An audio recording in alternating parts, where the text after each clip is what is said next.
when I tell you I suck at intros, I really do. Like each episode, I'm like, I really don't know what the fuck to say. Also, ma'am, why are you so hard to find information on? I was like trying to look up shit so like when we talk, like I can have like some kind of background on you. Girl, I don't know nothing about you. I literally don't know anything. I don't know when your birthday is. I don't even know like what your favorite color is. I couldn't find anything on you. So like, don't be a mystery. Like let's just get it started.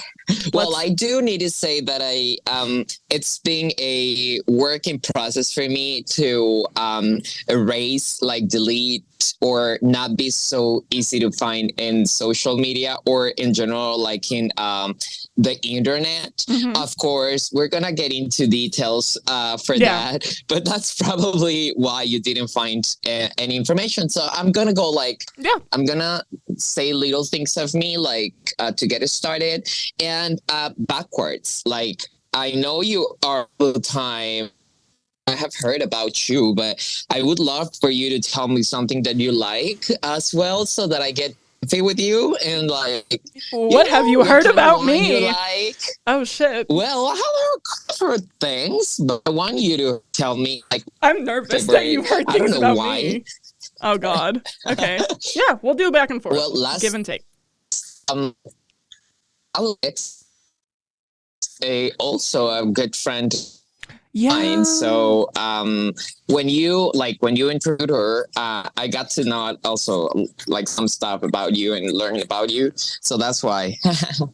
Hopefully nothing bad. Macarena. Nothing bad. Okay. Really nothing bad. My name is Macarena Zulaga. I am from Colombia, from South America, from a city that is called Pereira. And I am 26 years old. For those who care, I'm a Pisces.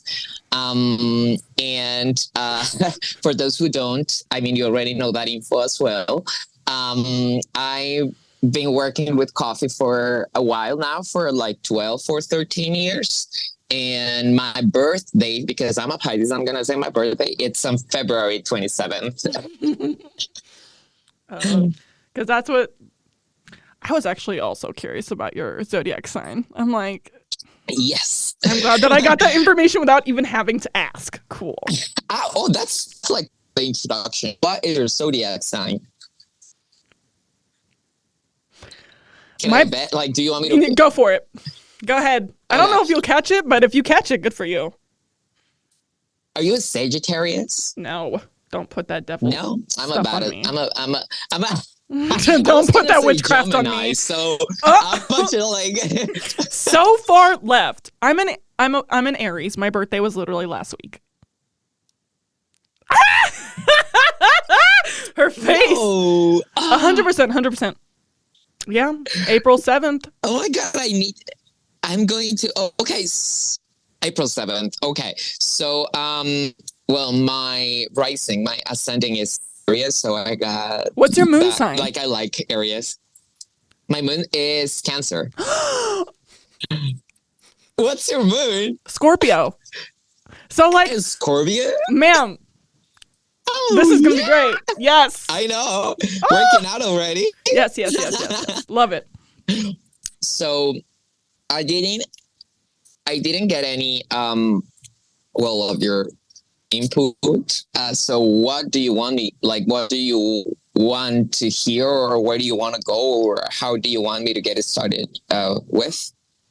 Honestly, like, what, like, especially since like I've seen you active on social media and like you're very art forward and you're really proud of being an artist and a performer. Like, I'm curious to what made you go into coffee in the first place, like instead of just like pursuing arts, you know what I mean? Like, I understand being an artist is really hard to like do full time and have it as like a financial stability background, but like it's great that you're pursuing both of them right now. But I'm curious as to what made you do like coffee and like that. I have to say that to begin, my experience with coffee was like a gift, was a present that a lot of people were willing to share with me, but mostly two people, and they delivered opportunity to me when I was very like young, when I was at an early age. So to be honest, I mean, now that I think about it, I didn't really have much of a choice to work with coffee. I mean, I could have done my degree or what I was gonna do, but like like besides coffee is that I studied bilingualism education focused on the English language. So I'm actually a teacher, and I practiced 2 years of teaching English in high school, which is something very different from coffee. And just to be a little like straight to the point, the main reason why I didn't do first arts or first for performances in general arts, it's because I didn't have the chance. I didn't have the opportunity, and it was not only resources wise. It was I didn't have a path. I didn't have a way to do it. So I didn't a context that I could express. So, yeah, let's say it was not resources. It was more of me, like outside resources. It was more like in my case, and I would never call right now. I wouldn't call myself like I'm a performer, and like I do that for a living. It's more I have understood that even though being a coffee taster and doing coffee for every day of my life, it's not enough to live, and it's not enough to be present in people's life, and mostly in my life. And that is like something working like side to side, like balancing up a little bit. Yeah, no, that's fine. Does that? No, that gives me a good idea of where you're coming from in terms of how you're viewing, like, obviously your art form and working in coffee. And I do have to say that my art performing, it's nothing related to coffee. Like I would never separate them, because I don't think like when it's like none of these have independent like natures. I do need to say that I don't want to communicate the same origin of it, but they are very connected, because in my case, as I think many people in the coffee industry or people who work with raw materials and organoleptic assessments, is that we make our lives being directed by our sensory skills, and arts is just communications with sensibilities that are part of you and part of other people. So in that scenario, I think sensibilities or vulnerabilities towards your communications to yourself, it's something we do every day with coffee. If we are mad, like if you're angry, if I am fucking angry and someone just wants to come and try a coffee, I will probably say, give me 10 minutes. I'll try to come back. Yeah, cool Otherwise, down. your coffee will taste awful, even though it's great. Because that's how people work. Like, that's how we work. We're making an assessment out of our nose and our tongue, but really it's how we associate those stuff in our minds towards, other stuff. So yeah, I would say that. That's a really interesting take, actually. It makes sense, though. A lot of what you were just saying about how interconnected emotions are towards the sensory driven process, because it is all interconnected, even if they're all separate things.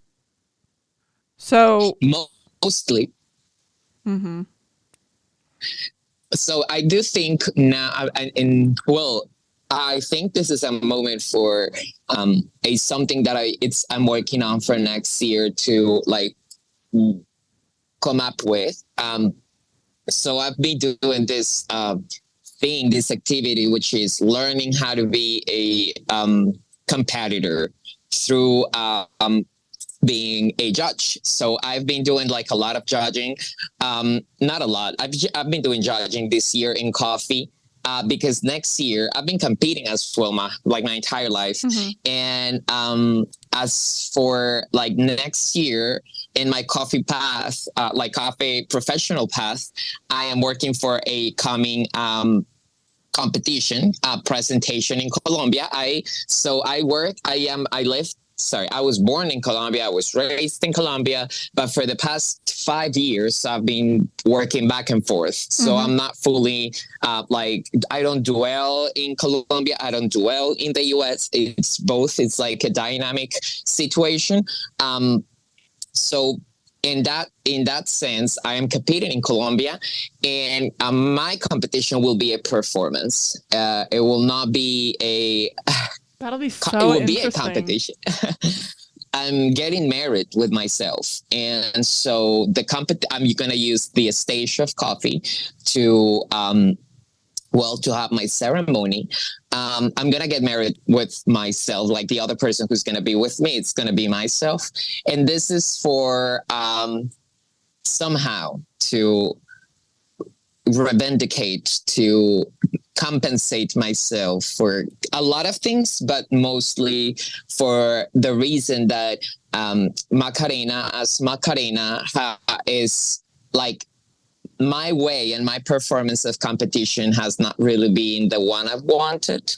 I competed as Maca my first time last year for Brewers Cup in Colombia, and it was awful. Like, it was the worst. I think I told you the last time I saw you that in my competition routine, I forgot everything. I forgot the steps. I forgot my recipe. I forgot what I was saying. I forgot my coffee. The coffee I've been working 5 years with, the coffee I've been developing for a lot of time. And when Maca introduced herself and like, hi, this is Maca for the competition, I forgot everything.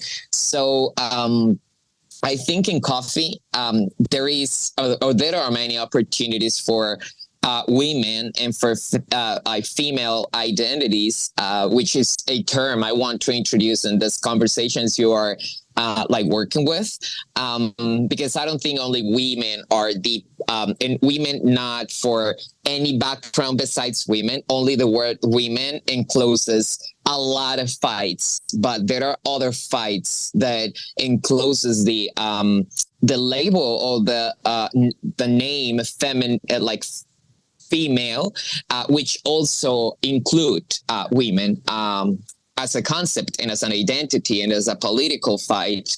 And I think that's something I'm trying to do.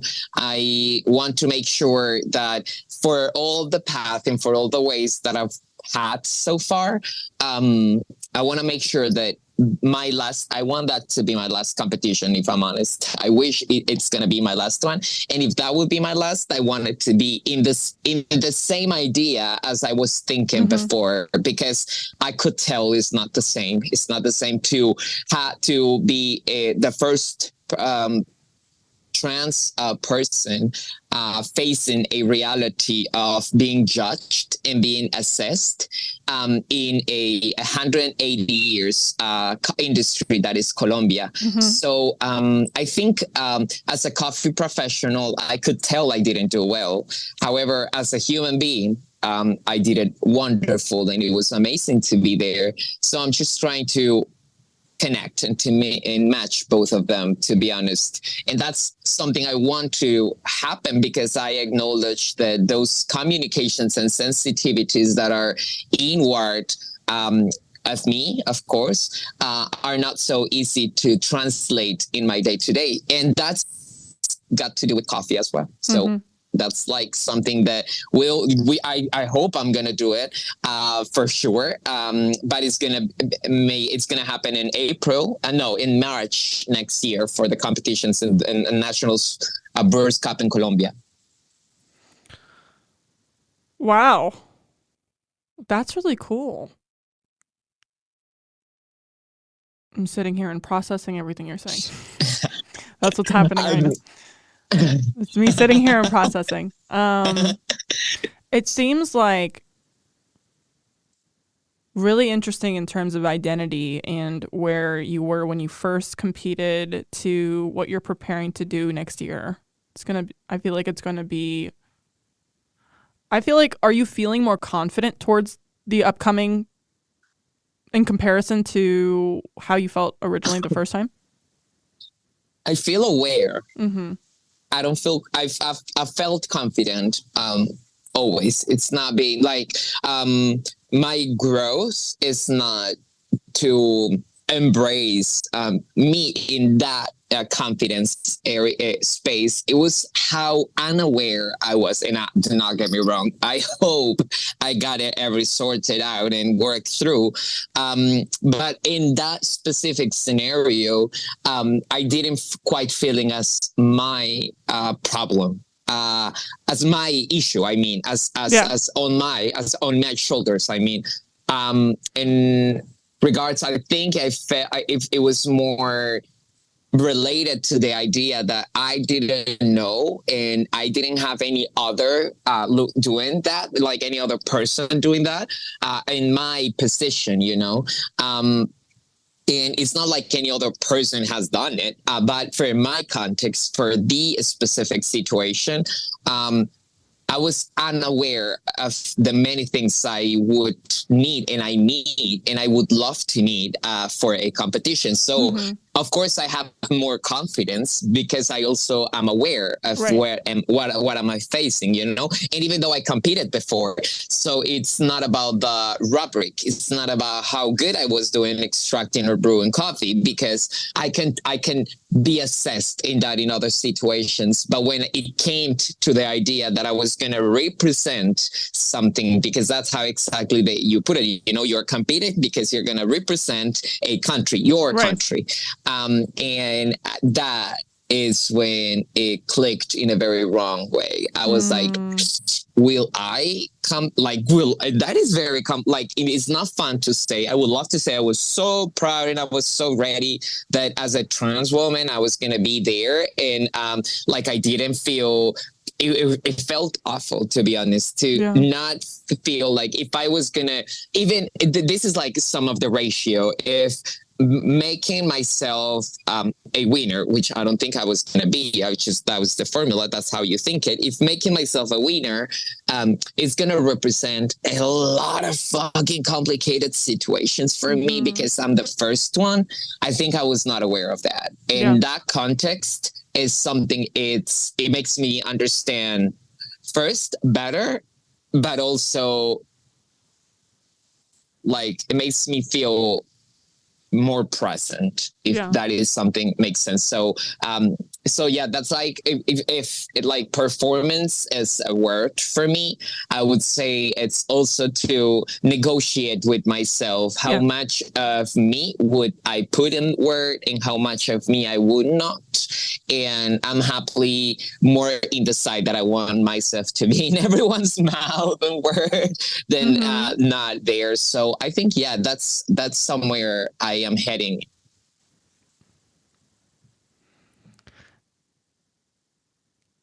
Girl, when you leave me speechless, what am I supposed to say here? Like, holy shit. You don't need to. You don't need to. You know, you don't need to say nothing. It's makes it, not because I don't want you to. Of course, I do want you to. It's also new for me. Like the outfit I'm thinking of just for you and I. And for everyone else who's listening, I was like, it's no longer you and I when it's everyone else. I'm gonna be wearing my whole wedding dress. Like I am gonna be doing. I just want to see it, honestly. Like the whole concept put together. Me too, for sure. I wish I'm gonna do it. Certainly, I think it's a little bit, and for sure that is not because I think I'm fun and because I think I'm artistic. If there is a sensitivity and if there is something to communicate, it's because there are many other things I am not able to talk about, other things I'm not willing to either, that hurt me as a female identity. And I think that is a way of putting up the reality of a lot of situations that I wish that aren't like as shitty as they are, but they are. And I am a very like positive person in the sense that I love to see bright sides over dark sides. But it doesn't mean it makes you blind from whatsoever, not the bright side. Right. And pointing that out, it's not easy. It's not many times it's not rewarding. Most of the time it's not rewarding because it's against something always. It's against whatever. It's a violation. It's a non-regulated action. It's a whatever thing. It's a whatever thing. So it's against the rule. And I think that's why it exists. It does not exist only for for other expressions of art or and visual connections. And my experience that I'm happy with coffee and that I love the thing that it's a seed that is living being. There are so many languages and translations that I would love to put into that, being into others, that I feel it misses its goal when I only give the good or only the bad. And I think that way, it's a way that I see the coffee industry as well as before that I'm a travesty, like that. I like, that's the word I would always love to use when it comes to like specificities of identity. But as a trans woman, I definitely can say that being in a coffee industry that is ruled, not because I say so, because history proves, but because reality day to day still shows up that is a man-led industry that when it's not that reality, it's gorgeous and it's beautiful and it's worth it and it's passionating. But when it's the other reality, and I'm not saying because it's only men, I don't think that conversation should keep being in its side or the other. Right. It's more like when that is the visual, when that is the perspective, it's either here or here. That's the problem. And I think, yeah, I'm getting there as well in understanding other perspectives or of me, but also the industry.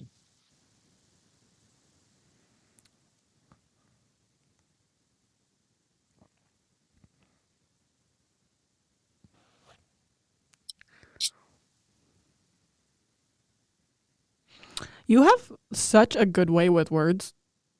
I literally I'm very conversational and I have a lot of interesting perspectives, and it's like you kind of take the words right out of my mouth, and then what I'm mostly curious about is, amongst other things, like I just find you such a fascinating person. Like I think you have such a beautiful energy to you, and it exudes effortlessly. Like when you're talking about being more of an optimistic person, having more of that view of viewing more of the positives, and that obviously there are going to be negatives, but it's all about balance. And you're telling me right now that you're choosing to look at what positives there are in the industry. And I think that it exudes from you this natural brightness, this very much happy energy that you carry yourself. Do you feel like you've always been this kind of person, like really optimistic, or do you think that took a lot of like self-introspective work, like trying to figure that out? I've asked myself that question lately as well. I don't think I have been this optimistic. I think I have been very vital, very vivid, like alive.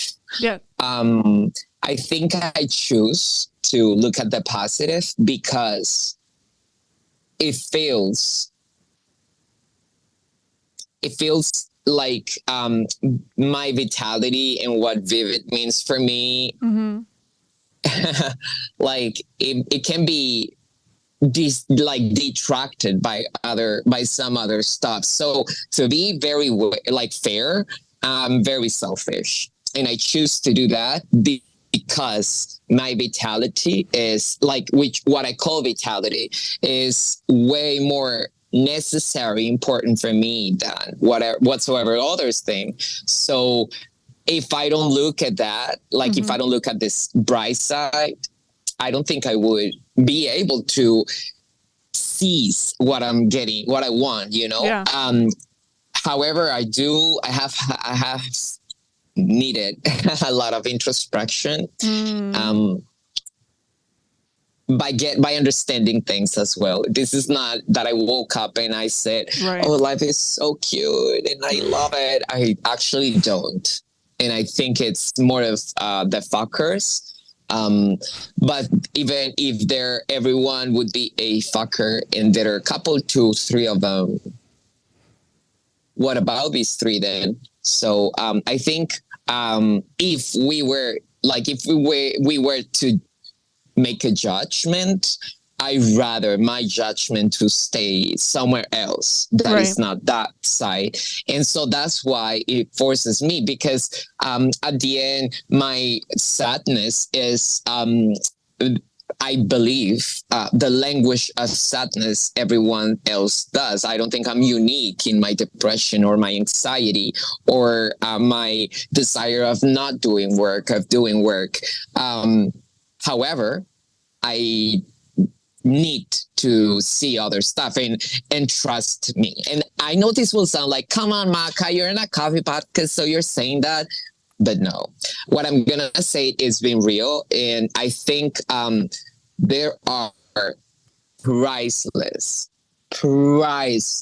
people in this industry that I haven't happened to find in many other places. And I am not referring to money. I'm not referring to treatment. I'm not referring to, like personalities. I think people who have made a living out of coffee and once get to this common language of specialty coffee, of cafe, what I'm thinking, that is like the specificity of understanding the appreciation of coffee is not only in that spectrum of the beverage or the chain of coffee. It's you understand that there are more deep things in life that only this, what your eyes looking. So yes, I have a coffee, but we are coffee people. Like we know that this is a wine that I'm having here, but I'm going to pretend this is a coffee. So this is coffee here. Like if you guys listening, if this was like a coffee and you have in front of you, that's not what happened. I'm not going to go step by step. We all know that. But we also know that Maria needs to eat. She needs to survive. Maria who grew this. I mean, it's a basic math. Why would I do just inferentials of my feelings? And why would I just stay with the inferential or the standard way of thinking my emotions and my communications when I have learned through coffee that it's way fucking bigger than what we think, greater, like there are more layers than only the sensory. There are more layers, more than the green, more than the social aspect. There is so larger that you and I are talking about like this way and talking about that thing that is not that thing that we are talking about anyway. So I think the spectrum of the expansion of the spectrum of each, if it's individual, it does not stay only there. It forces you to think of things and reflect things that are way more inferentials than others. And that's what I think it happens to me. And that's why, just to get an answer to your question, that's what it happens to me. I am to be super honest, if people around me, I'm not a happy person. I'm more of a quiet person. Nothing, no emotion of contentness or sadness. No, it's the quiet person. And my personality is not that. So it is, but it's something else. So, it's just spectrums of things. Yes, I might have a lot of vitality and a lot of things, but it's also a choice. It's definitely a choice. Yeah. And it's definitely a choice of being around others. And this statement that I was going to say that is like, come on, it's coffee, kamaka. The people that I have met in coffee, like you, Helena, it's been gorgeous. Like when I came and I met you there. Oh, you remember that. God. I was mind blowing. I was mind blowing with the whole situation. Angela, I love her. Oh my God. Like literally not to interrupt you, but honestly, like when I first met you and Angela, it was like, oh my God, I didn't know what to expect because I remember Christian telling me, sorry, that was my mentor, but Christian was telling me, and I'm saying his name because we both know who he is. Yeah, right. But basically, I remember like you guys just coming in with it was just so much love. It was just so much love. And like, it was just so much fun talking to you guys. It was my first time really interacting in that kind of environment. And I remember Angela, like when you locked to the car, she and I like hugged before she left. And she told me something that really, when I tell you I walked back into my space and I was like, I'm going to cry. She just was just like, she's like, I think she said something along the lines of, she's like, I hope you stay in this industry because you'll go far. And I was like, this woman barely knows who I am. And that really touched a specific point. And she's like, if you ever come down to Colombia, please come see us. And like, I remember we were all talking about like being music people and like loving to dance and like whatever. And like, that's great. It's a good time because your girl does still love to do that. Right. Oh my God, you definitely need to come party with me. Ma'am, if we went and partied together. Oh, we will. And those who are listening to me, just text me. I'll be there. I'll party with you. Just like get me details out. I'll hop in. Really.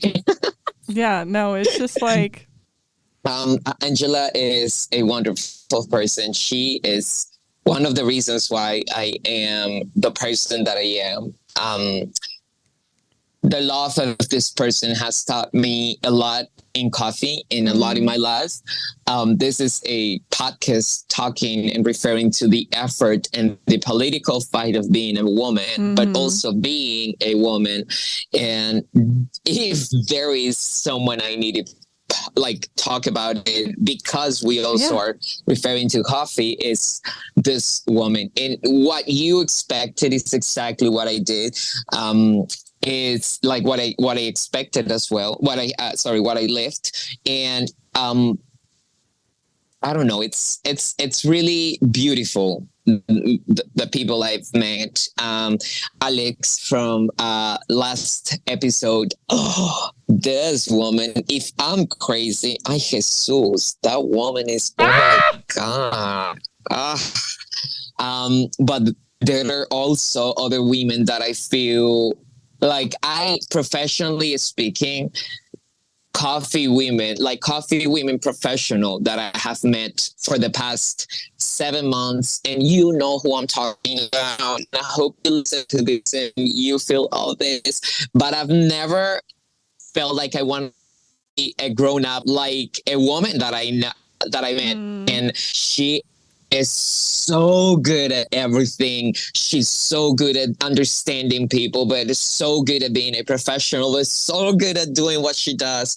And I don't feel like that for so many people. I also have other career in my life. So I also see other like goals in people and like things in people. And I do think that's got something to do with choosing and making choices about that, it's not easy. Of course, it's not easy. It's a pain in the fucking ass, how people choose. I don't get it. I don't get why people, like all this shit things all the time happen. That I don't even like to point out because every person just lives it differently, and it's the same idea. But I do think coffee is in the coffee industry specifically. We can talk about so much knowledge. We can talk about that, of course, and we definitely can get into details of knowledge and how expertise people have gone through it. But I've also been into wine industry, and yes, it's definitely the action of the idea of working with a living being that forces you. I'm not taking that away. This is not the only industry. Of course, we have a big love and passion for this and affection for this industry. And this industry for sure connects different contexts in the origin of this.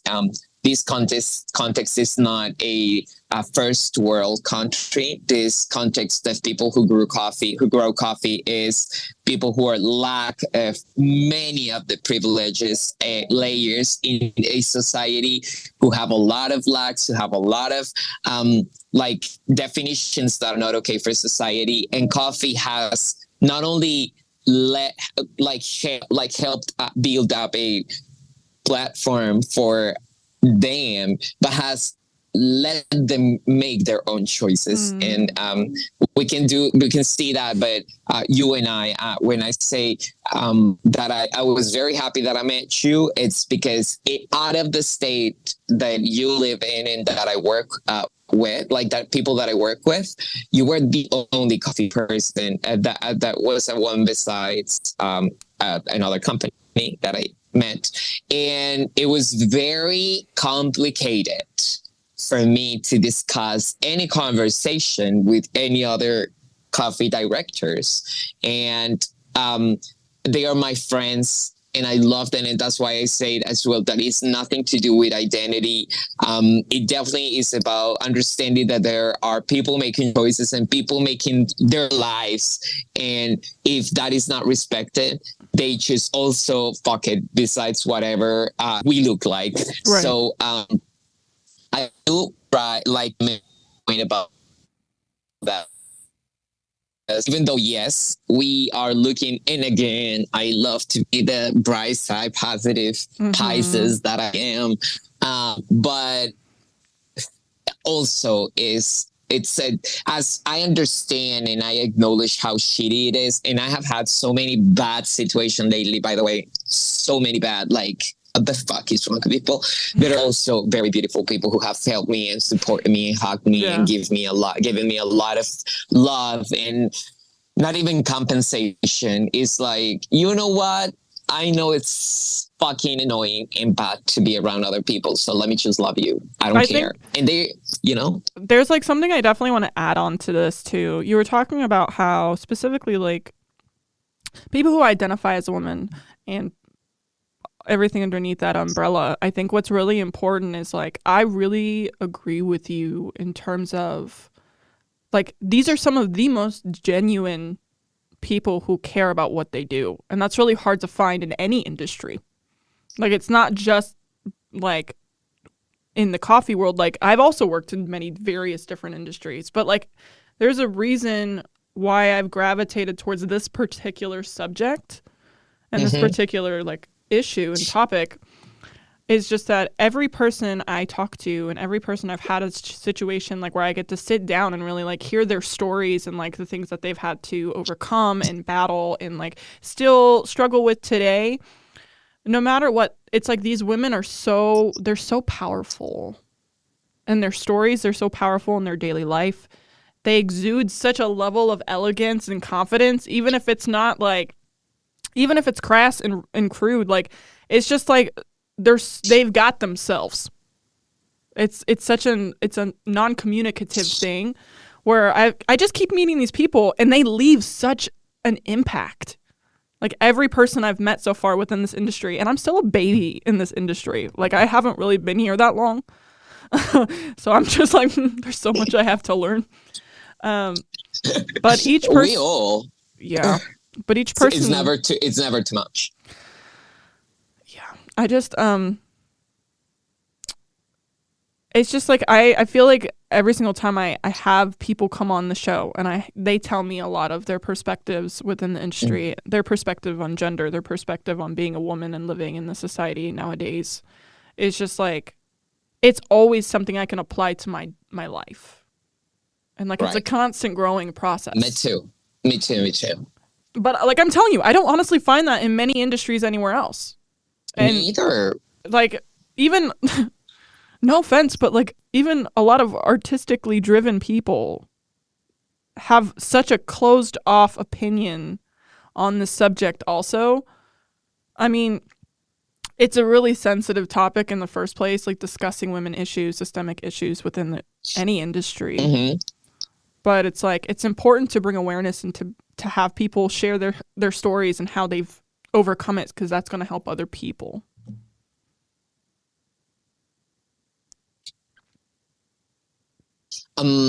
I, as you are saying these things, the only thing I can remember, it like shows in my mind, is every single woman that I have met in my work, because of what I do as a professional that I am, that have impacted me in the most beautiful, but like power, but also like beautiful, but also like like getting the vibe, that I can name them all. Like the reason why I am right here where you is like not where I see me, but in coffee, like that idea, metaphorically speaking, I mean, it's because a woman that is my friend that I love, and this is the opportunity. Thank you so much, Olga.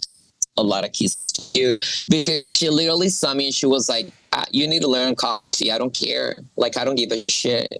No, I don't. I said to her, like, I don't want to learn. And she was like, you don't get it. Like, you don't understand. She opened up her mind and taught me a bunch of things. And then I met a lot of other taster. I started in coffee when honestly being young, and I started being very young. And even though I identify female back then, because, well, I didn't identify to society for sure. It was very to access to every like situation of mine. I was 14 when I started doing coffee. It was illegal to work. They didn't like me because I was young. And then I got my, like I was a taster. I worked in the specialty department of coordinating the specialty department in the region that I am from. And I was 18. I just have had my Q grader, and they told me, we don't trust your work because of your age. And then my friends, because you're women, and we were like, okay, you're not life, but I mean, like the experience of it. And so I think as things, oh my God, I think there's a happening with the audio. I don't know, it's like cutting in and out. Hello, you hear me now? Yeah. Okay. So I was saying that, like, back then when I started, she said, I'm ready. Then when I'm just getting it. And for me, it's never been frustrating. Like, I do not deal with frustration. It's always been frustrating. It's always going to be frustrating to not get it, and you don't get it. That's the thing, is like, how the fuck this person is thinking that thing? Like, so frustration is like, I will use this frustration and I will better drive myself into an action that will deliver happiness to me, and that will person to do something else. And towards my years of coffee, I'm a coffee, like, this is a coffee thing. We need to talk a little coffee. I'm sorry. I am a coffee taster. But for those who are baristas, I respect you a lot. I don't think I have this energy. life to be a barista. Like, I honestly It's a lot. don't have in this, like, my admiration for baristas is great, is big. Kisses to y'all. I think in my experience in quality, that is what I really have grown up and myself into my whole life. Mm-hmm. It's has taught me as well lessons of, you know, I will make a point here, like a stop, like a period, and I will say something, and I will come back here and connect these two Go ideas. around. You know, like, if you work, you need a transaction. You need to make, basically, you do this for this, and then that a transaction like delivers a lot of things. I think coffee has allowed, in this capitalistic system that we work in, to at least step in the idea that we actually work with something that's feels, that grows, has a repercussion, that there is a consequence if you do not think about it, if you don't treat, if you have a relationship with it. It is stopped in the idea of this system that we're working. The consumption idea has eaten every possible idea of that the relationship with the material is more important than the transaction. And I think if there is a privilege that we have in the specialty coffee industry, is that we can differentiate the transaction from the coffee that we have, which means we have a very good coffee and we can say, I'm not paying that for it.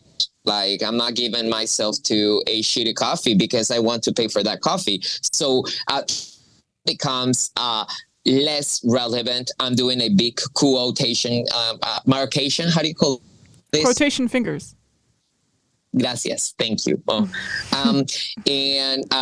Like, hasn't been the important, or hasn't balanced but like hasn't weighted the situation. In our case, if our privilege is to say something, is what one has done for sure is that we can reflect on the raw material and make a choice then.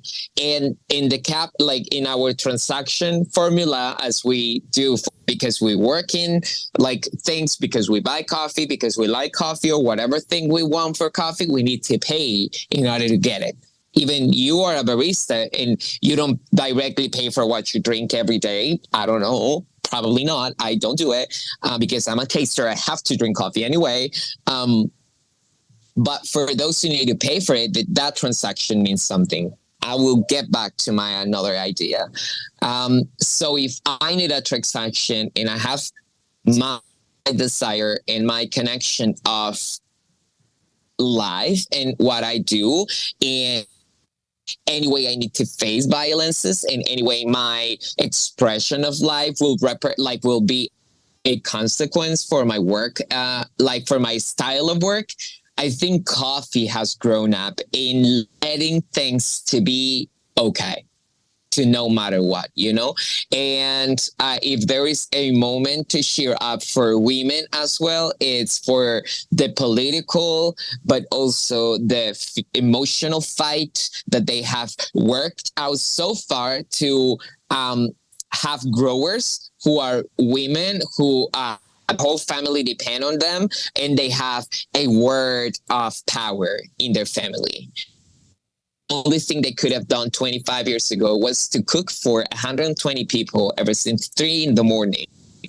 That is not sustainability. You cannot talk about sustainability for that. But you can definitely say the coffee industry has marked up a in the industry that allowed people who are very less privileged in a society to be a part of it. And to say that, you don't really say that to coffee.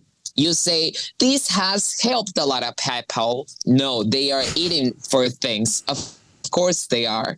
But also the feeling of Mrs. or Misters, or no, how do you say that? Mrs. or women, let's say female INTs, I don't remember the treatment right now, the right term, that every night, understanding that the coffee they are growing, it's for them, and because of them, and their names are labeled in their coffees, and they are happy for it, because that's how power and word and authority means to their families and to their lives. It's the only thing they will have ever in their lives. The only. I think that is something to definitely highlight in coffee, and women in coffee, and people in the umbrella, a female, as you say as well, and people who have acknowledged their very much privileges, who are women and who have let women take over. Because in 1990, still, even coffee was very important in the world. It was the most like the second or third most important commodity in the world, and women were not allowed to be a part of the cupping and assessment criteria. We were born in fucking 90s. I think it's a lot of difference. So that is also something a performance allows me to talk. I don't want to put that in a paper. I don't leave that in an academy. I live that every day. Yeah. When my girlfriends and my girl fellows are sitting next to me, drinking coffee, and when we don't need to worry that any other person will come after us and ask us something that we have no fucking clue of, and like respond to that. In that, I'm just adding to the comment that you said, just like meeting the network as we are talking, that this is something that it should be highlighted in the coffee industry, and maybe not to sell, maybe not to be transactioned, maybe not to get a money from, to go to bed and feel so fucking happy that we're drinking a coffee that makes part of a lot of other history points,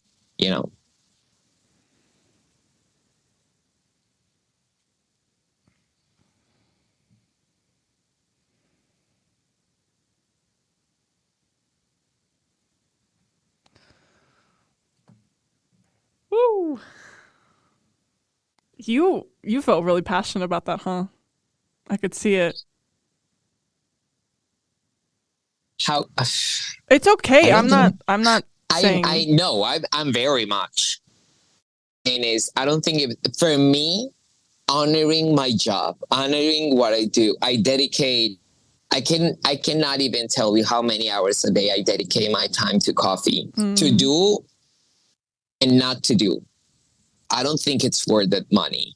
No one ever stays here for the money. I would never say it's for the money. Right. And even if that would be it's not honor. I don't think it honors me to stay there. Yeah.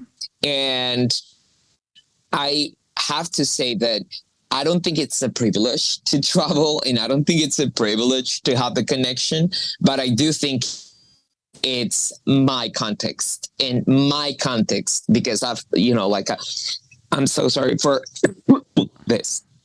And I ran out of my wine, so I need to. So, I think if I don't honor my work, I don't do it. Yeah. And this is how I feel I am honoring.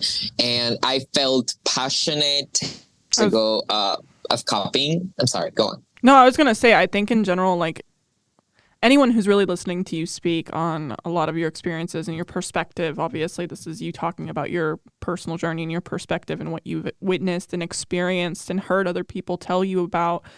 Like in general, this industry, the people that are for this industry, they stay for the passion of what it provides in terms of life experiences and life perspectives. Because what this job requires you to do, no matter, like obviously baristas we talked about, there's a disconnect there.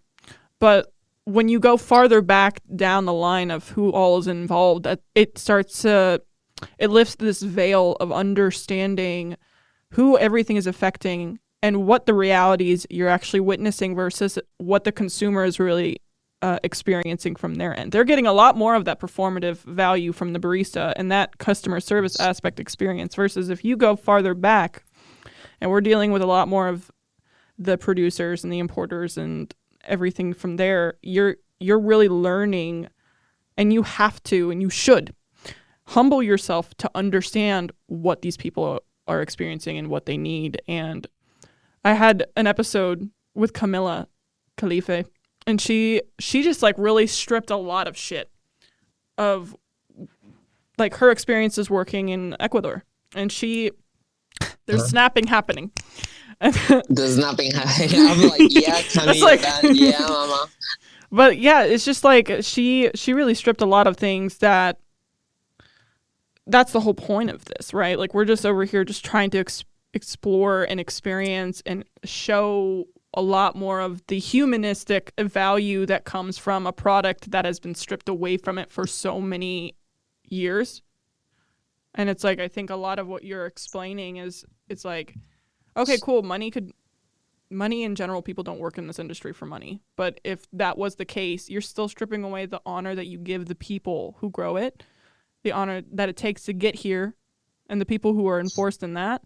And then if you're living so unhonorably and taking that away, it really strips the idea of what is the passion behind the work.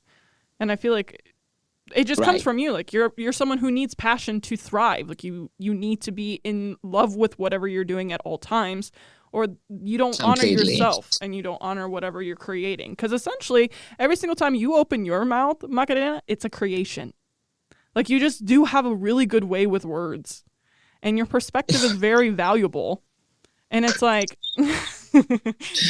thank you. I'm just saying, like, I'm listening to you speak, and it's so inspirational listening to you and like the way that you word things. And it's just like, you really do just have a really good way with words. And I'm really digesting things and just trying to understand what my part would be in this, like it's still like a really fresh journey for me. I want to say two things, and I want to start by saying that I don't think there is a role. That's the good thing of coffee. I don't think you should feed or you should suit it role at all. I don't do it. I've done it. Like you do it as a barista, I do it as a whatever I do in coffee. Whatever. I think it's a life thing. It's how you stand on, and it happens to add to this conversation that it's about coffee, and the coffee, it really is good and sweet and tender, and it gives you a lot of cute things. So we have a passion for it, but it's not about that.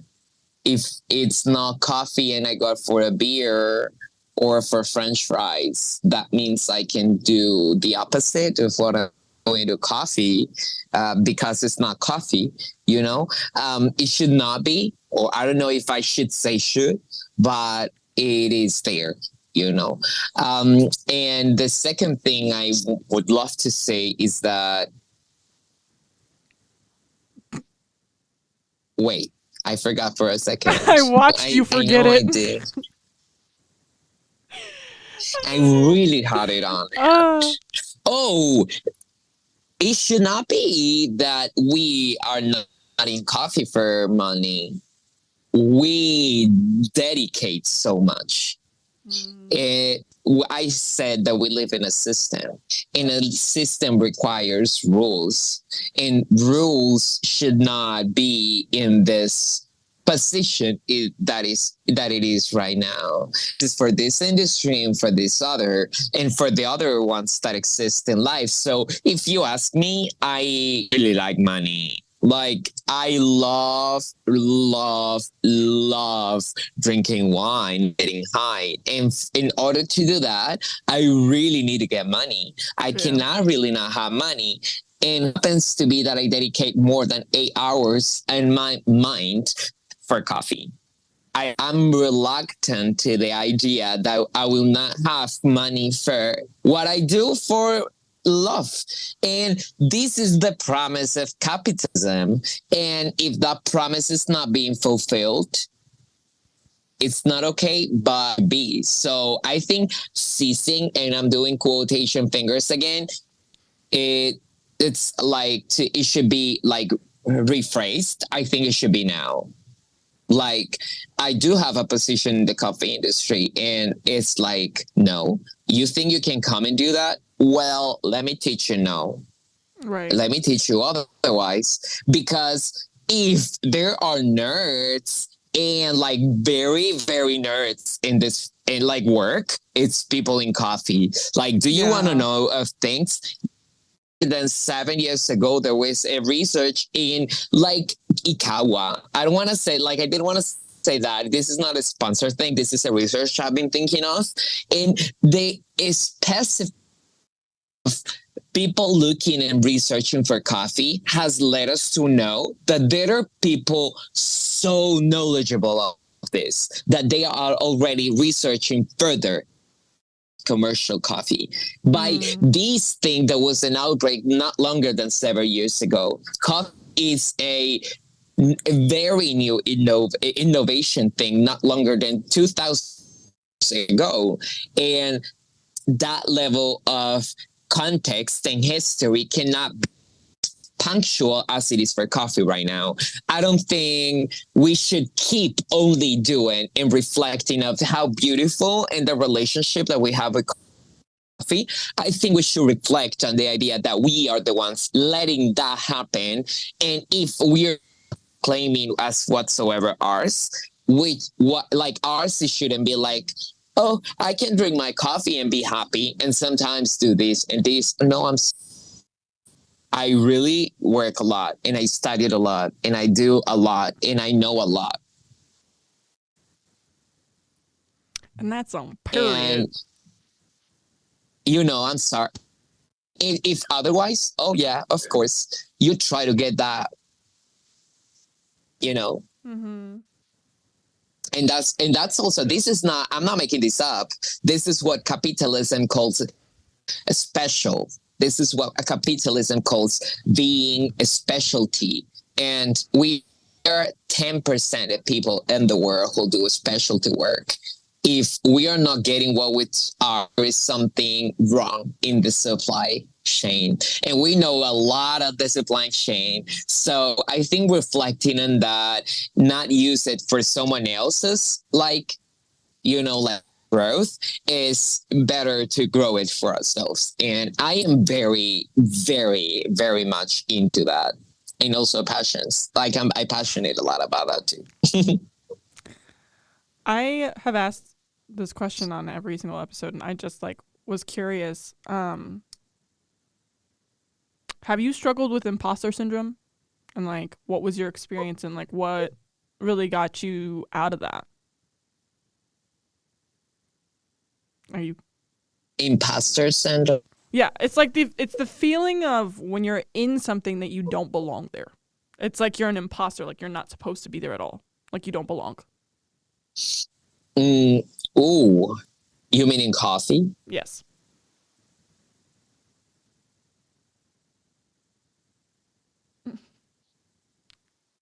I probably have. I probably am. And I think it's got nothing to do with the day to day. I think is a very, it can be very specific in a context, or it can be in the very general. I think if I have felt it, or if I've been aware of it, I have tried to push it away very if I think in the specificity. Right now I am at a place where I feel like I am very much me, and thinking in the political fights that a society claims. However, I cannot be 100% sure to answer that question right now. And if there is a for me to be here is maybe to tell you that I don't know how to answer that question to you right now. That's fine. That was more of a curiosity thing too. Which makes sense. Like if I do and if I listen to this episode later and if I find the answer, I will do like a comment on it. But right now I cannot answer. I'm not so much aware of what I would love to do that because it's tricky for me right now to deliver a question to you. That's fine. You don't have to have an answer for that.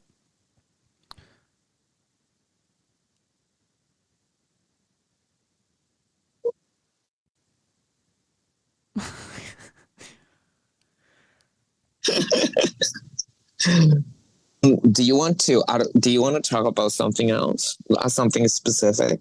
Have I talked too much? No, I mean, oh my god! I hope you did this. Oh my god! Literally, that's the whole point of this: is you come on here and you talk too much and then you leave. That's literally all a podcast is for. It's just that I feel like usually I'm a lot more prepared.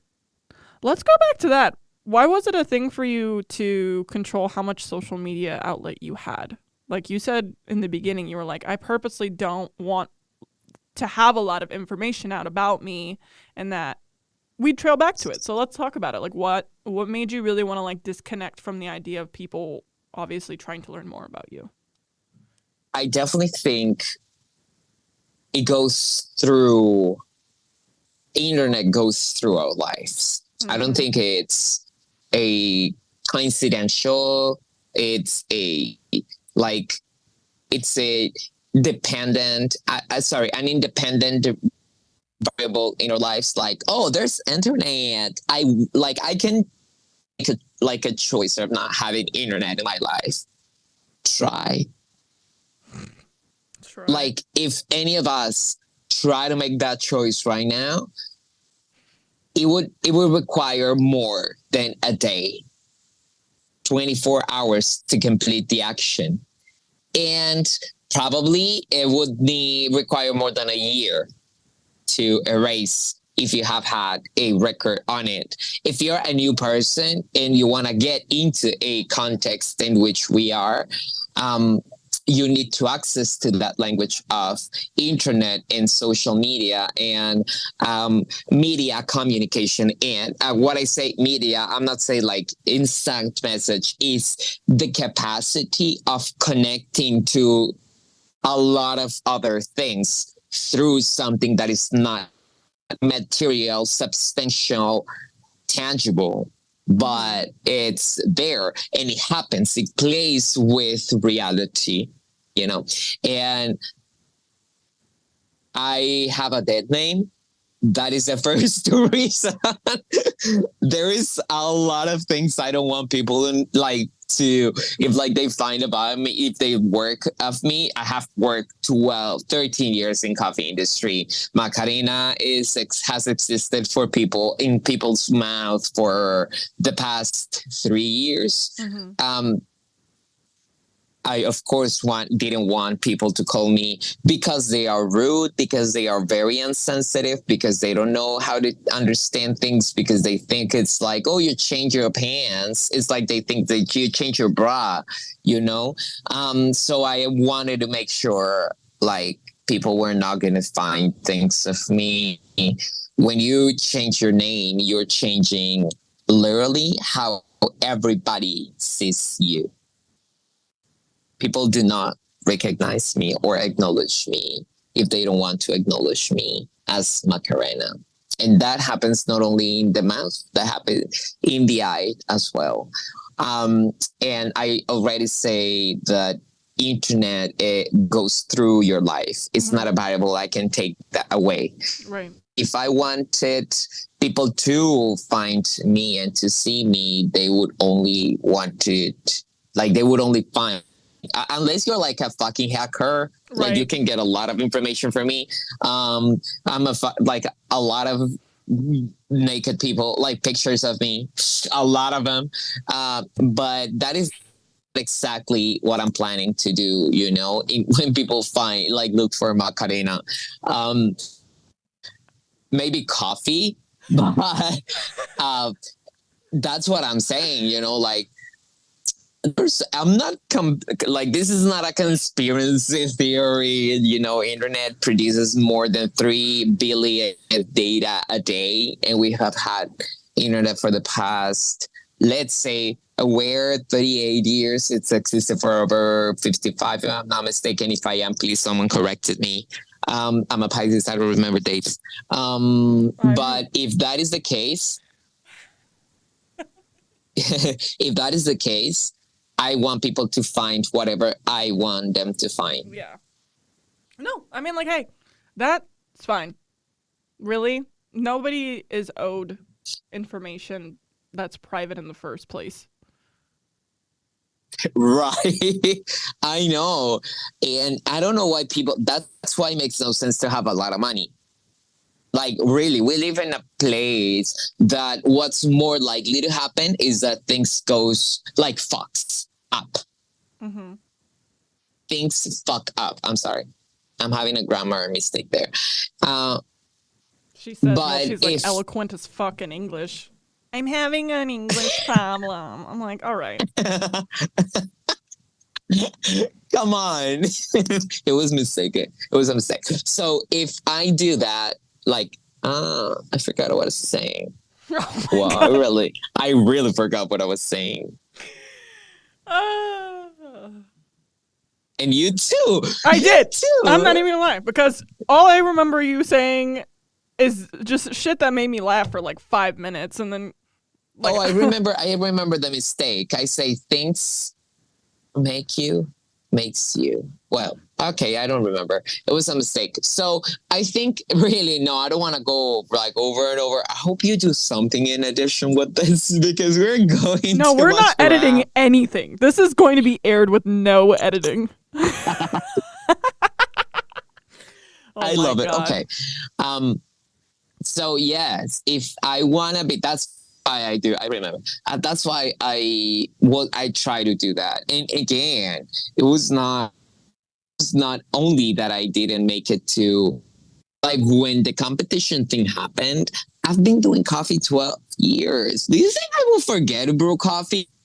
Right. Brew. Like, I forgot to extract coffee. 4 minutes. I don't think that was a, like, oh, you don't know professionally what you're doing. Oh, fuck, I know what I'm doing. Fuck yeah, what I do. So I think if it's not knowledge, I think whatever is it's something I want to work out through. And it began like that. Like, a lot of things that it represent to me were in blindsided people. And I didn't want to remove that. Sorry, I wanted to remove that. So that's how it is.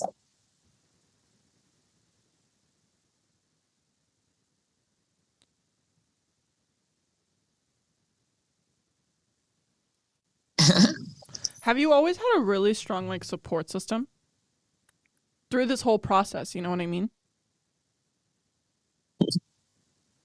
If you feel comfortable talking about it. Obviously, I don't want to pressure you to talk about it. Yeah, I do feel comfortable talking about most things. And more when it comes to these two. I don't know what that sound is. Yeah, I don't know if to call it a support group, but let's say like that. If that is the reference, my family that I've chosen to, my girlfriends I've decided to have my life with.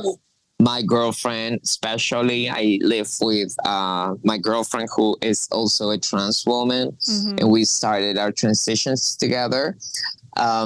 She is insanely incredible, and every time I talk about coffee, she is only opening up her heart, and she's willing to hear a lot of what I say, and I say a lot.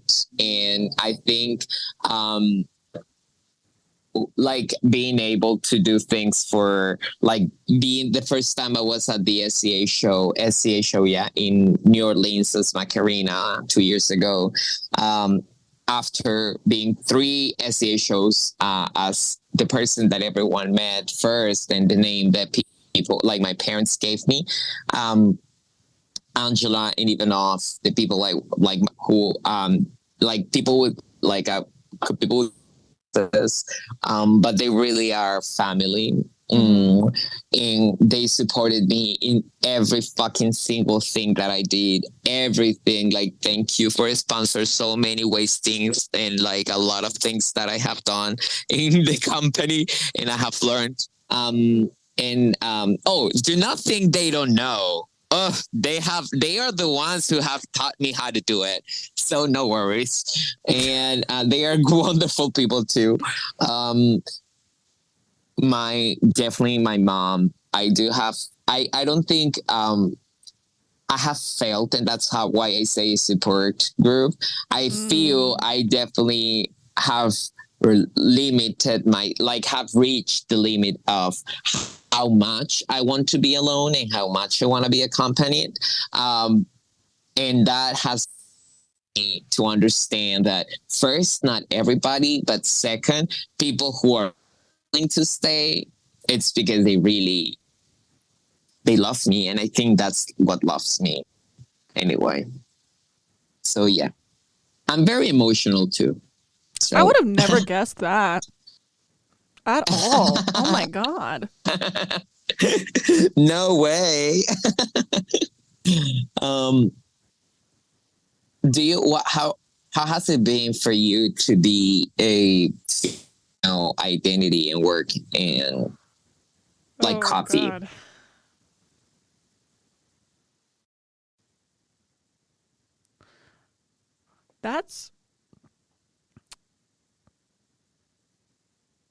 That's a really layered question.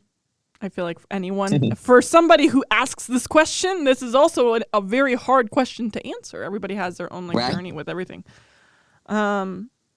Especially like for me, identity has always been really hard. But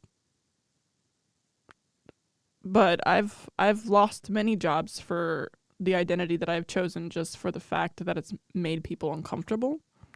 And I've felt very isolated and invalidated for a lot of the things that I have to say just for the fact that I felt like I wasn't supposed to be there, like at the table.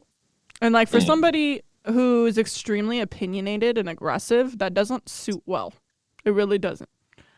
So within that, this role that I've stepped into at my job is with like coffee buying and coffee roasting and doing a lot of that.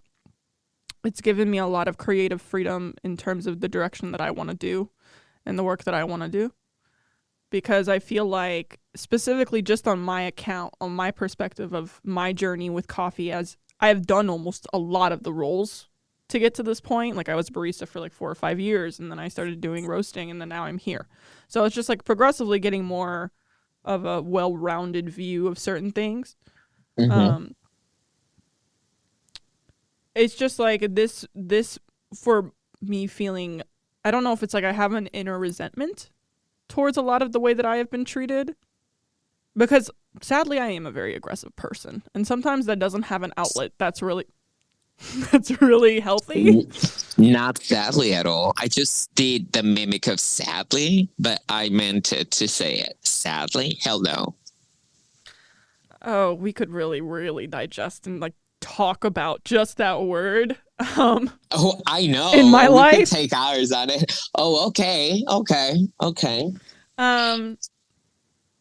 But yeah, I feel like for me, because of certain things that I've experienced and certain things that I've witnessed working in the coffee industry, it's sort of like I've had to learn how to be comfortable a lot of the time with my own voice and stepping outside of my comfort zone to assert myself in many situations.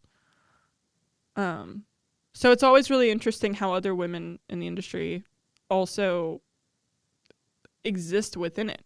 It has such certain systemic issues throughout it that I've been able to now learn about through other women, but just also things that I don't genuinely understand how they work with the world we live in. Probably you will never know. Yeah. Probably will never know. Yeah. So, yeah, that's, I think, the best way I can really answer that question is I think it's just something that I think will never really be something I'll have to stop figuring out. Because no matter what industry it is, I'll constantly run into this issue of being a specific kind of woman who wants to live her life a specific kind of way and is very unapologetically herself about it. So. Oh, hell yeah. I fucking yes, feel it. It's, I think, yeah, I get it. Like, I might not be aggressive, but I don't give a shit about how big I sound, how loud I sound. I know how I sound. I hear myself all the time. I don't care. You know, it's, I definitely care. I definitely get it. And sometimes, yeah, I get it, because sometimes you don't, and I have felt it very few times.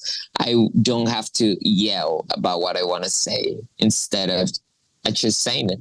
I think a lot of that also comes back to just like from a cultural standpoint, my background, and just like consistently living in a cultural oppression and then having to fight to really like survive within that and fight to have your voice heard and to fight this like stereotypical idea of what a woman is supposed to be and what representation of femininity is supposed to be, because in the conventional standard I don't fit those categories, right? You know, so like these are things that working in an industry that sadly is kind of ridden in that patriarchal conservative mindset is, it's just like, oh great, so this is stuff I'm oddly familiar with because I grew up in a house and a family and in a culture where it's just like that. So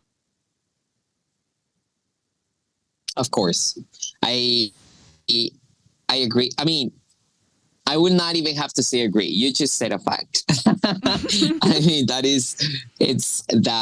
it's how it goes. It's how it feels, everyone like who's being affected by feels as well, or who is inside lives as well.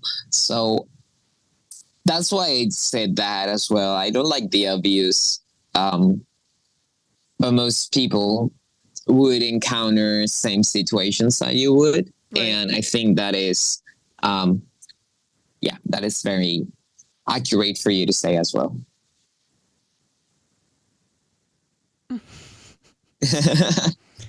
Yeah, it's been great working with.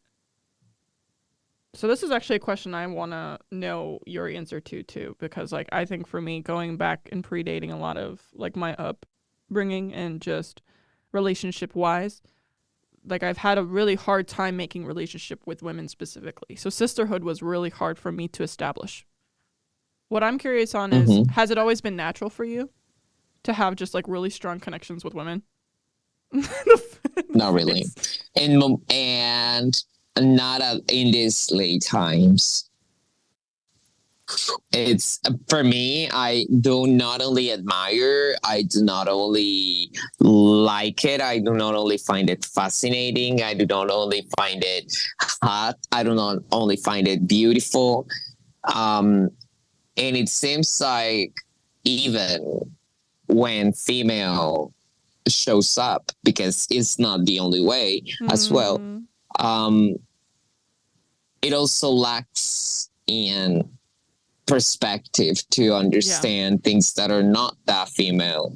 And I don't know, it's very fun when I am very distinct to whatsoever I'm seeing and whatsoever people think of my body, or whatsoever people think of my identity, or what people think at all. Right. And I have found like things shouldn't be only in that perspective. And even though I would love to glorify that idea, which it happens, women supporting women, I have also found that it's not very easy for me to connect to ideas of female that are simply against you. And it feels the same as, like man. And that is also awful and tricky to say. Yeah. But I don't give a shit. It's how I've also feel it. And so that's why the answer is no, it's not. I mean, like, hey, like, living in a very binary and linear world is really fucking difficult when you don't identify with any of that. And then when you try and connect and invite people into that world, into that space, that's also really a sensitive experience. And it's not taken that way at all by the other person or the other crowd. It just shuts you down immediately. It gets this walls up, and it's really hard to perpetrate that afterwards. So you stick with your crew, you stick with the clan that it was never there in the first place. But of course, that this level of division that happens with the identity and the idea of what femininity even fucking means is all bullshit. Hell that it fuck is. And I think, if you ask me, you are not, but that's how people say things about their opinions. I think binary in any mean, not in gender even, in any mean is so gross, because it forces you to forsake your idea of desire and like. Yeah. Oh, wow. Yeah. And whatever that means, whatever, like, whatever. And that's why I don't like it. And I feel like if this life it's worth living, it's not binary. And you, person who is listening to this, is a binary thinking person. Please make yourself a favor and try to do something different. You will fucking enjoy it, and you will realize how tied up you are and how much your ass is tied up to something. I mean, hey, you might enjoy that too. You never know. So I do, but too. I mean, like, hey, it's all a spectrum. It all is always a spectrum. I think in general. Totally, I agree. I think that the idea of what you're saying, I can piggyback off of, because there's this really big fear with the idea of relinquishing control over something that you have absolutely no idea what the end result could be, and that in itself is more of the fear of the result rather than the exploration. The exploration is the fun part. You get to meet people. You get to explore and see what you're interested in and see who you're interested in and what interests you, and what does that make you feel like? What does that bring out? What side of you? It's the result of all of that accumulating to an answer, and that's the problem with binary thinking, is that everything has to always have this result in this resolution of an answer being something concrete. But what we're trying to show as non-binary people is that doesn't fucking exist. Boom. And if it does, it's because you force us to. Okay. Boom. Never ending. It's a never ending fluid cycle. Totally. Yeah. But I guess for the times that you have a hard, obviously we talked a lot about perspective on positivity and optimism and what that perception is towards other people and how you carry yourself and how other people will obviously perceive the person you portray yourself as. Do you, when times get really rough, have a mantra or some kind of saying that you go by that kind of just helps you refocus and align with what you're doing? Mm-hmm. Can you tell me? I'm asking. That was a question. That was a fucking question. I didn't get I was it, like, can you just tell me? And you're like, that was a question? I'm sorry. I thought it was a statement. Can you please ask me? Yeah. I'll ask you again. Because I don't understand now. I'm asking. Sorry. It's fine. I'm asking if when you're going through it, and as much as you try to stay above a lot of that negativity, is there something that helps you, like a mantra, where you're like, okay, I'm fine. Let's just like recollect and then go forward? No, it's about also understanding that negativity is not bad. It's not. In fact, trying to put words as positive and negative is a bullshit. If it's hurting me, I take an action of it. If it's not hurting me, but I want to change about it, I will probably make a change about it. If I'm just being a fucking noisy person and I am not even feeling comfortable because I am a noise, like, and I don't want to say noisy. I want to say because I'm a spoiled baby girl, then I'm like, dude, wake up and realize what's going on. Mm-hmm. Just like that. And if I feel if things could go better and I can do something about it, it's not I don't think about it. I just go for it. Mm-hmm. And you don't need to think of it possibility. If I were to think everything, if it's going to be good or bad, I don't like that. I think that's why my name is Macarena, because I think it represents how all over the place I want to be. I choose to be. I don't want to know the outcome. Oh, shit. If I would like to know the outcome, I would definitely stay in a place that I know. And so since I don't know that, the things that are not completely happy, I just make them part of it. I really like what you say about you choose to be part of this chaos, right? Because that's essentially the idea of positive and negative is it's a whirlwind of fuckery chaos that no one really fucking can tell you what's right or what's wrong and what it is and what it's not. And the fact that you're just like, throw it all together, whatever the fuck it is, I'll still take an action towards it. It gives you the control to really have the emotional awareness of how you handle every situation rather than letting the emotions control you, which is really hard for what I want them to control, and I'm very good at controlling them, and I probably don't want to be controlled, and I just want to I don't want to control, and I just want them to do. I don't know. I think it's the idea as well of thinking as that, like, everything is going to be okay. Like, everything is going to be fully okay. And everything is going to be perfect. It's not that you're going to feel okay. It's probably that you're not going to feel. It's most likely that you're not going to know what's going on. And if you know for sure what's going on, fucking boring. I mean, in my case, I don't want to know. The outcome will always be best for me if I don't know what is it. And if I realize what the outcome is and it's funny and it's cool and I like it, great. There's what I want to be for a while.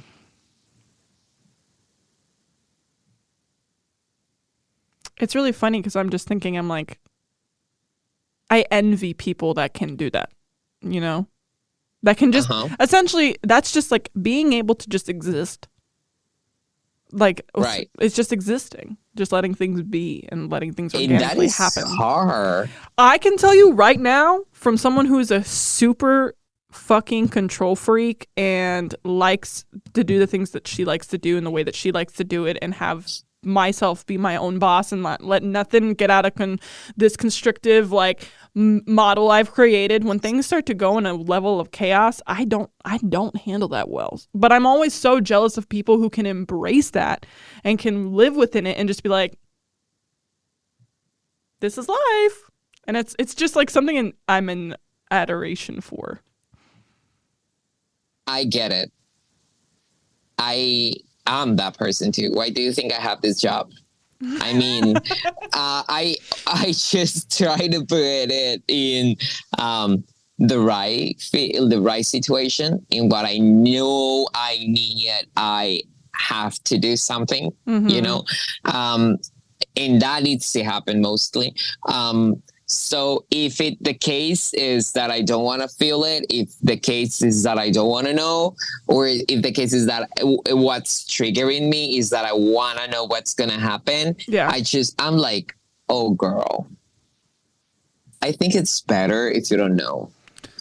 And you just let it be. I should really just follow that.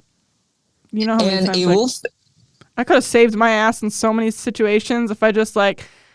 Especially for me, I drive on impulse, and I'm like, if you could just like sit here and just not do what you're thinking and just like let it figure itself out, it'll show itself to you. At the end of the day, it always does. The truth, in some form, always forms itself in a way, whether it's chaotic and stressful and it's full of drama, or if it's something that's like it never had to be a big deal in the first place.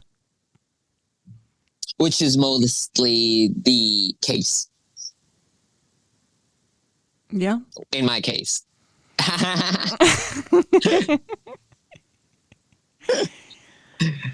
What I'm trying to do, if there's a mantra I have, is I like drama, but I want to choose what drama to put in which case, like situations. I like that. Like, no, I want to make sure which drama, like which situation I'm being dramatic about, and that I'm choosing to, because sometimes it goes out of my control and I'm like, no, girl, let's just get back to what we wanted originally. Mm-hmm. You know? Mm-hmm. That's a really good one. See, I love asking people that question because it gives me... It's stuff that I can apply, right? So it's a lot of the stuff that when I ask you these questions, it's shit that I can apply to like my life too. Mm-hmm. So, like, I'm also curious, with someone who's been in the industry for as long as you have, do you got any controversial hot takes? Controversial hot takes? Mm-hmm. What is that? It's like, yeah, I can hear you. You're fine. I would like, if there was a situation where you have an opinion about something and it's not common and it would cause a lot of drama, or it would cause a lot of like heat vocalizing it, do you have them? And what are they? With the fucking fact that I'm a trans girl. Just that. Like, every time I need to put that up, like, I need to always say things about, I always need to explain myself to everyone about that. That is a controversial topic. Is that what you're trying to say? Like, if I say things about it? I mean, it can apply to all of it. I mean, in coffee, like I'm saying in coffee, you mean? Yeah. Yeah. And that's what I'm saying. Like, just the reason that I am a trans girl, it forces me to put any other thought in my hand. Like, people would take me as like, the inferential of me is what you just say, a takeover, like a hot topic, and like the big elephant in the room, and people don't want to talk about the big elephant in the room. Am I not understanding this? I don't understand you. Please edit this. No, that is a good... Don't overthink it. You're fine. Okay. It's fine. It's okay for that to be the hot take. That if that's something for you that is just like the most annoying thing that you're constantly having to over explain, and it creates a lot of drama, then yeah, that still fits in that category.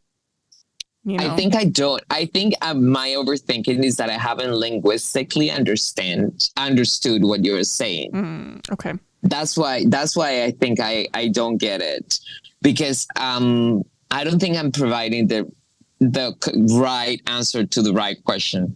But anyway, it is a topic that I always need to face all the time. Like, probably not in my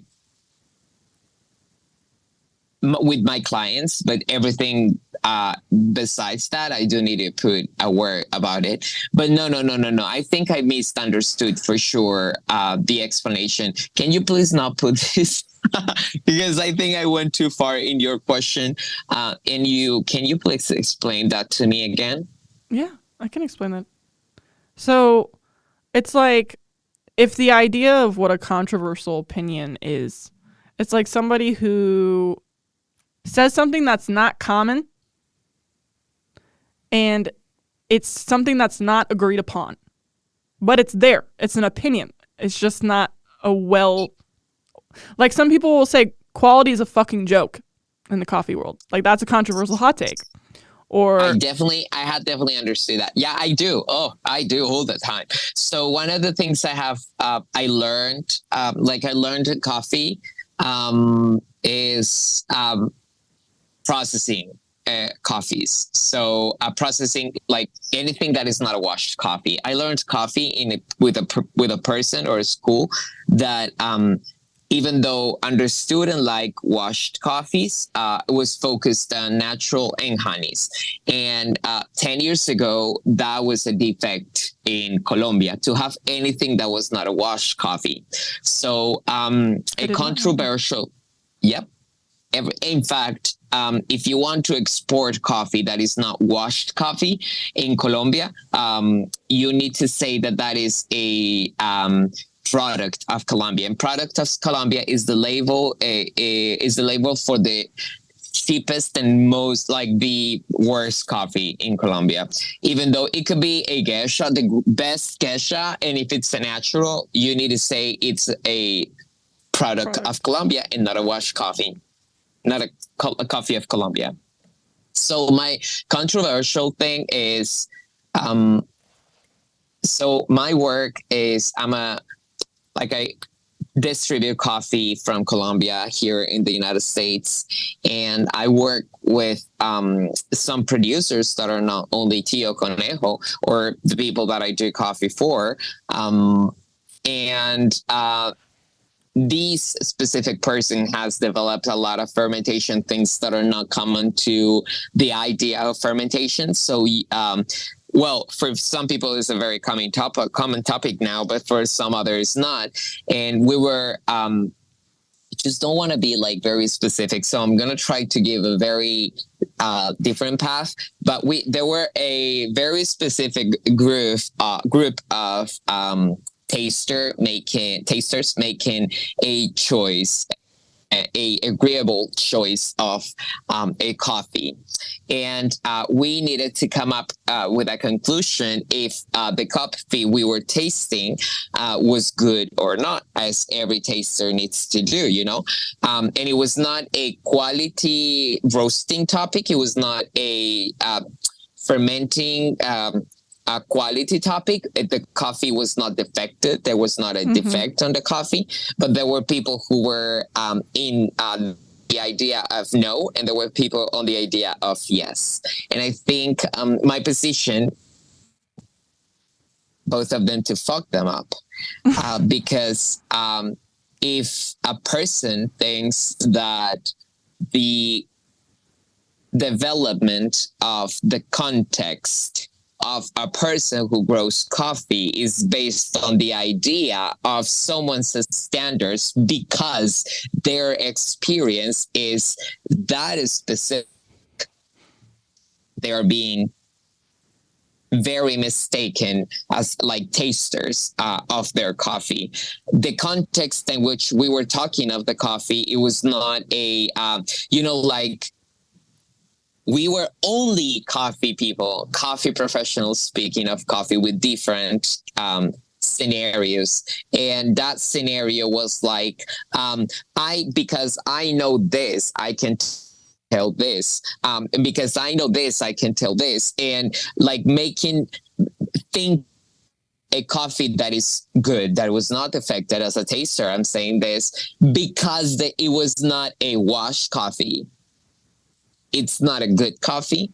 It's something controversial. I'm being very specific. No, and I'm that's being fine. very, But what I'm trying to say is yes, and that is only for quality fermentation process perspective, but I have it for a lot of other positions. For example, people working in coffee. I do not think in coffee industry, in the specialty coffee industry, people should be that marginalized in money as they are. Like, people make a lot of money, and if you look at the frame of profit that there are in a lot of chains, in a lot of stages of the chain, I'm sorry, you will know that they're not only farmers are being affected by not having good money or not having the money that they should receive for what they do.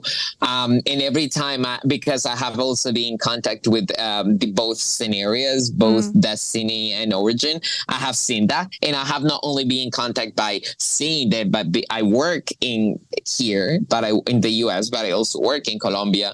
And it's funny how things just replicate once and over, in different people with different labels and different money, but exactly the same.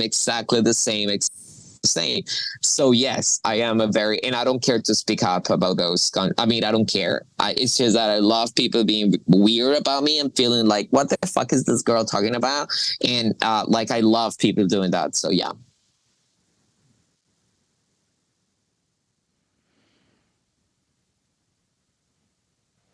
Telling you, man, I really love the women in the industry. I love the Me women. too. It's just like interesting because it's like when I find women who are so bold and they love to, and like I have like just these experiences, it's validating for me to know that I'm not the only one. But ooh, happily. Imagine if we wouldn't. Oh, that would be frustrating. Yeah. And thanks to you, I think I don't think. There are a lot of podcasts lately about people doing things in coffee, but it's all about like coffee. And I am done with coffee. Like, I am done in my day to day with coffee, and I love to learn about coffee, but I also need to learn about things that are not coffee right. forward. Yeah, no, I did this for mostly to get to know people and highlight their stories and a lot of their accomplishments and validate their experiences, because that's really important. That's something that I didn't see enough. So I definitely appreciate you for coming on the podcast. I know that we talked for a really fucking long time, and you said so many fucking great things that Thank you so much. We just had such a good time talking about it. I literally wasn't really paying attention to time, and I realized that I took a lot of yours. But I appreciate you. Not at all. I said this to Alex too, and I was like, I hate the fact that all of my favorite people don't live near me, because it's like these are such amazing people that I would love to just sit and just like, tell me more, tell me like everything. I just want to know everything. Like, let me know about you and like your life and like what, like more on a personable level, because this is still like me trying to like find people. And it's like Alex said it, and I think Bailey said it too, but like just constantly on a search of finding my tribe is something that I've tried to navigate as an adult, and like especially as a queer person and somebody who works in the coffee industry and is an artist and a performer and a musician and all these things. All of these things are still valid, and it's just hard for me living in the Midwest, and we haven't even talked about that, being an Arab girl living in the Midwest and all the butt fuckery that really exists in that. But I do appreciate I get it. I have to say before I thank you that it's so fascinating. And probably she doesn't remember this or she doesn't know this, but Bailey was the first person that bought coffee from me ever in the United States. Look at that. Full circle. 4 years ago. And I loved her from the very first time that I met her. So I sent you hugs, and I hope to see you soon.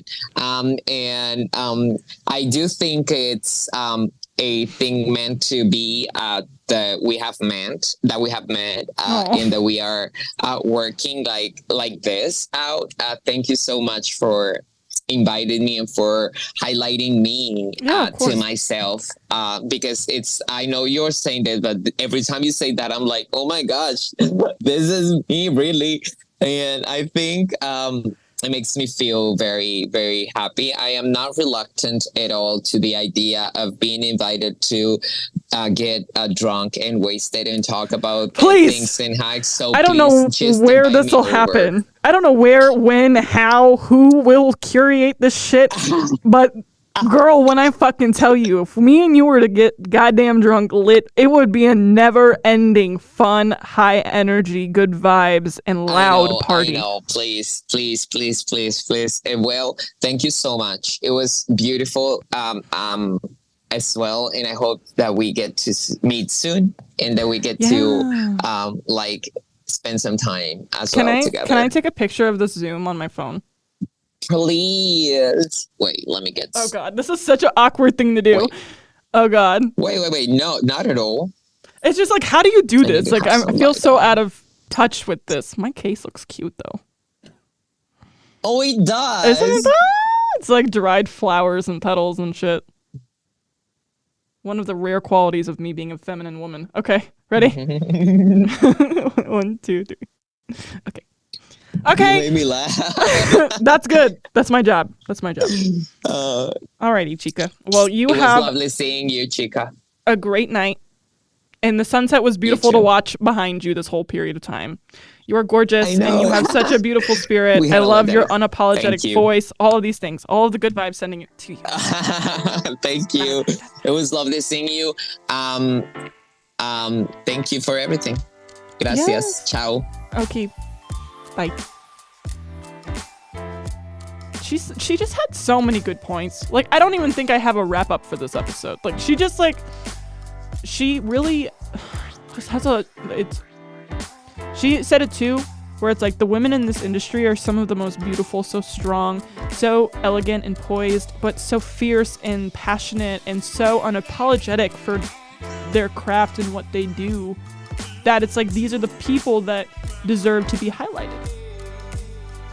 They've made coffee more than just a transaction. They've made coffee more than just a promo. It's like coffee it's a life. It's a being. Like she said, it's a being. And like the way people invest their time and the way that people really off the clock will have coffee consuming them. And yeah, coffee is obviously like, she had a controversial opinion about coffee in so many different layers being stripped of the financial stability that it could give, not just from the producers, is a really interesting concept and something I'd actually study into more to understand what it is that is specific about that and why it does the things that it does. I don't know. I think I'm going to go back and listen to this episode many times just to find a lot of... She just has so much heart and so much passion, and it shows so hard. And it's like, obviously nobody here could have watched this video. I was watching it, and obviously in this, watching her talk. And it's just like, she honors what she does. And she really, I would assume, excels in what she does. And it's like,